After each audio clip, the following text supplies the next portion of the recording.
Va buni eslarga sport rejimidan qaytadi. Endi sovutish bu kositini sovutadi va mana shopir tomonda mana ko'rib turganlaringiz massaj bor va passajir oldingida yo'q, mana ko'rsatib turibdi. Ko'ryaptimi akalar? Ko'rinyapti deb o'ylayman. Avtomobilimizda kameralar bor mana bu joyda. Yopib qo'ysalar ham bo'ladi, ochib qo'ysalar ham bo'ladi. Buni sizlarni polностью videoga olib ketadi va Face ID semyon o'tibdi deb o'ylayman. Ya'ni uxlab qolganlarda bu sizlarga signal berib shu uyg'otadi. Avtomobilimiz 3 xil rejimda: Eco, Sport, Normal rejimda yuradi.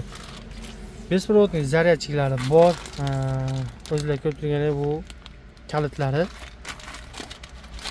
va ikkita NFC kaliti ham bor.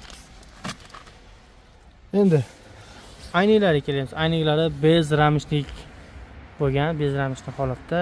Buniki ham teskari, bu yoqqa singlar ko'tariladi va nabur bu yoqqa singlar mana tushadi.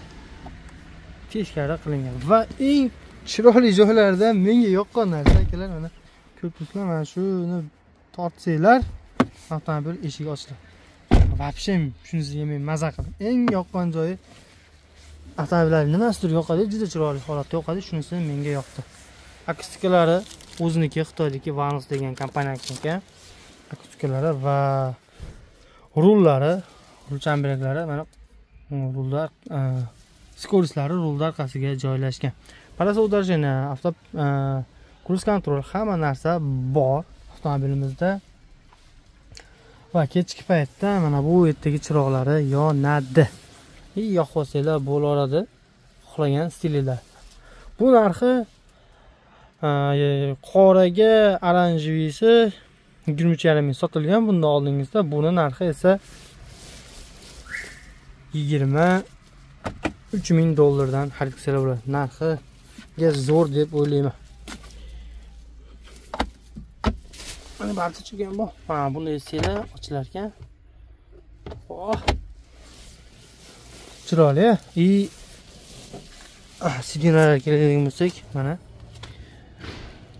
old-orqa tushib chiqarish va massajni ham ko'rsatdik va sovutish isitish tizimi bo'lgani uchun sidinalar bunaqa teshik qilingan va avtomatik o'zi ko'rsanglar mana quchoqlaydi ekan. Bu tarafi boshqa rang, tepasi oqroq qilib, malashni qilib chiroyli ishlanibdi. Вообще takoy. Endi sizlarga bitta tashqi holatni ko'rsataymi? Вообще ideal akalar. Go'zalmi? Qaranglar. Avtomobilimiz to'liq zaryad 200 km masofani bosib o'tadi, gibrid holatda esa 1200 km masofani bosib o'tadi deb aytilgan. Faralari galagan, ya'ni nima deydi? U yoqqa bu yoqqa bursanglar o'zi avtomatik buriladi. Bu yerda pavorotchik va lekin tumankalar joylashgan. Bizniki Hongway. Shunaqa Hongway, ho'shim shunaqa avtosalonimiz. Yangi. Zakazga ham hatto olib kelyapmiz. Yo'ldagilar ham bor yana, xudo ularga ham zakaz berib qo'ysanglar bo'laradi. Panorama, polностью panorama bilan jihozlangan. Endi orqalari. Orqa signallar ham anchagina keng, to'g'risi yomg'ir yoqqani uchun bu yerga o'tirgim kelmayapti. Men bemalol sig'aman. Loy bo'lib qolishdan ko'ra. Endi mo'ka qilgan klientlar keladi, ko'rsa kimdir dedi boshqacha, kimnikidir boshqacha shunaqa. Mana orqa signal bemalol sig'asiz. Hozir loy bo'ladi-da. Yomg'ir yog'yapti, shuni hisobga. Orqa eshiklari ham, oynalar ham bez ramishnik va anchagina qalin ishlangan. Mashinamiz ochilganda S00 708 ga o'xshamday yopiq turmaydi, bularga mana ochiq turadi. Bunisi ham ancha qulay deb o'ylayman. Qaysidir lip motorsda ichkariga kirib turadi. Bu mana 7 kW, ya'ni bistri zaryadchik. Bu esa uy sharoitida qo'yiladigan zaryadchik joy. Narigi tarafda ko'rsatib o'tamiz. Bu tarafda mana buni nariyadan buni ochish uchun ekrandan ochish kerak. Bu benzin qo'yadigan joy. Orqa spoilerlarni qaranglar, вообще spoilerlarni ham takoy. Hozir bitta faralarni ham yoqib ko'ramiz.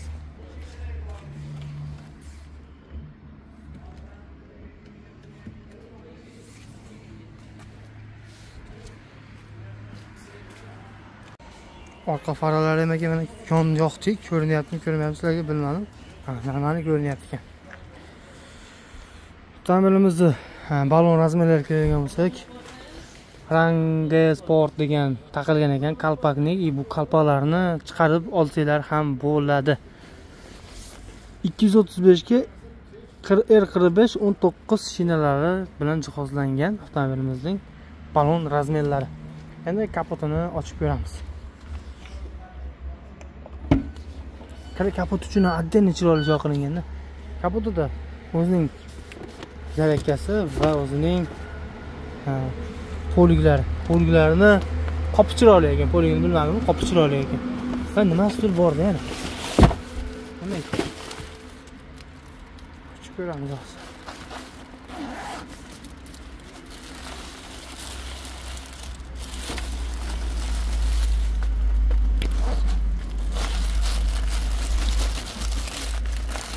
Mana juda ko'p narsalari bor ekan buning ichida.